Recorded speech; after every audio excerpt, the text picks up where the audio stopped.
પહોંચી ચૂક્યા છે ભારત પાકિસ્તાનની બોર્ડર પર અને આપણા દેશ બંધુઓને બહુ કહેવાની જરૂર ના પડે આ એ લોકો છે જે પોતે જ સમજે અને ગર્વથી વિશ્વને કહે કે રસ્તો નહીં જડે તો રસ્તો કરી જવાના થોડા અમે મનમાં મૂંઝાઈ મરી જવાના સ્વયં વિકાસ છીએ સ્વયં ખીલી જવાના સ્વયં ખરી જવાના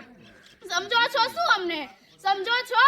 અમને સ્વયં પ્રકાશ છીએ દીપક નથી કે ઠળિયા ઠરી જવાના બસ હવે હું મારી ભારત માતા માટે આટલું જ કહીશ કે આ માટીમાં હું જન્મી છું આ માટીમાં હું જીવીશ આ માટીને જીવાડીશ આ માટીને ઉગાડીશ આ માટી મારી કાયા આ માટી મારી માયા આ માટીમાં થઈ માટી આ માટીમાં હું ભળીશ જય હિન્દ જય ભારત ભારત માતા કી જય